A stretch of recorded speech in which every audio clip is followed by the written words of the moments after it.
February 1862. The American Civil War hangs in the balance.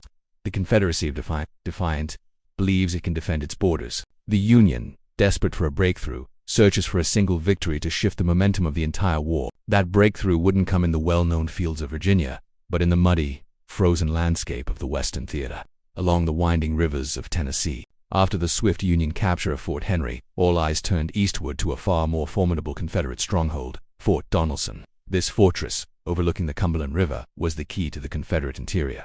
If Donelson fell, the heart of Tennessee would be exposed, and the path to the deep South would be wide open. Leading the Union advance was a quiet, unassuming brigadier general named Ulysses S. Grant. At this point, Grant was not the legend we know today. He was a man with a complicated past, carrying the weight of previous failures and the doubts of his superiors, but he also carried momentum. Behind him marched a force of over 25,000 Union soldiers, supported by a flotilla of powerful ironclad gunboats, commanded by Andrew H. Foote. This river fleet had already proven its devastating power at Fort Henry, and now it was aimed at Donelson. Opposing them inside the fort was a Confederate command in disarray. 3 generals, John B. Floyd, Gideon J. Pillow, and Simon Bolivar Buckner, shared authority. Their clashing personalities, unclear lines of command, and complete lack of a unified strategy would soon prove to be a fatal weakness. On February 12th, Grant's army began its encirclement of the fort. The advance was brutal. Men pushed through frozen forests and icy, muddy ravines. The cold was relentless. Many soldiers lacked proper winter clothing, sleeping on the frozen ground without blankets. This was war at its most raw. 2 days later, on February 14th, the Union gunboats made their move. The ironclad steamed upriver, their cannons opening fire on the Confederate earth. But this time, the Confederates were ready. Their heavy artillery, positioned high on the river bluffs, fired back with deadly precision. The Union ironclads were pounded relentlessly. One was disabled completely. Others were badly damaged, their iron plating proving no match for the plunging Confederate shells. Foote's fleet was forced to withdraw, battered and defeated. For the Confederacy, it was a moment of elation, a glimmer of hope that they could hold the line. But Grant did not retreat. He was a different kind of general. While the naval attack had failed, his army remained, tightening its grip around the fort. Inside Fort Donelson, the Confederate leaders knew their situation was desperate. They couldn't hold out forever. Supplies were running low, and the morale of their men was fragile. They made a daring decision. They would try to break out. The plan was to launch a surprise attack on Grant's right flank, punch a hole through the Union line, and escape down the road to Nashville.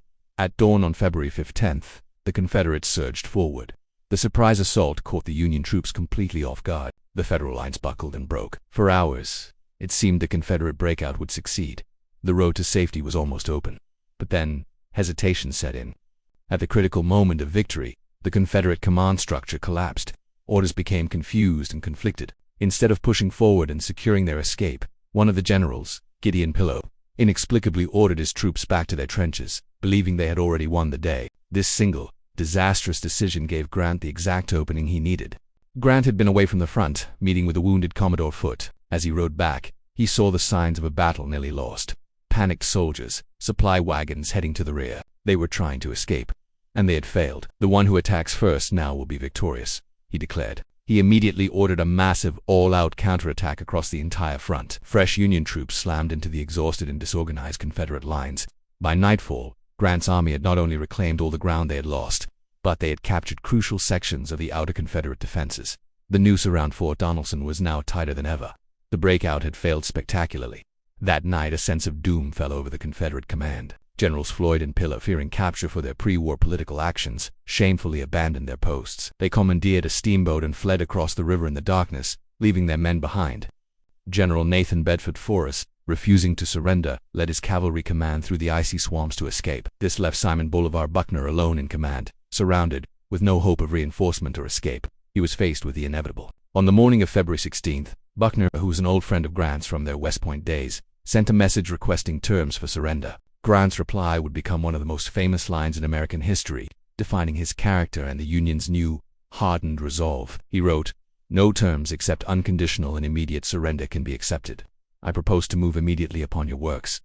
Buckner had no choice. Faced with this stark demand, he surrendered. By morning, more than 12,000 Confederate soldiers laid down their arms. It was the largest surrender of troops on the continent up to that point, a stunning victory for the Union. The fall of Fort Donelson sent shockwaves across the nation. The consequences were immense. The Cumberland River became a Union highway into the heart of the Confederacy. Nashville, a major industrial center and the first Confederate state capital to fall, was abandoned and occupied without a fight. Kentucky and much of Tennessee were now firmly in Union hands. The Confederacy reeled, not just from the loss of territory, but from the crushing psychological blow.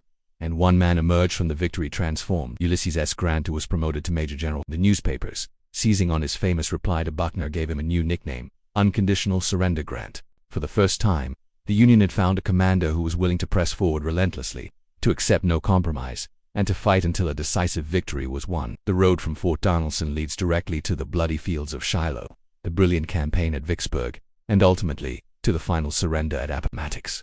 The battle itself wasn't the largest or deadliest of the war, but it was arguably one of the most important. It shattered Confederate confidence in the West, opened the Deep South to invasion, and revealed the very type of leadership that would ultimately win the war: decisive, relentless, and unyielding.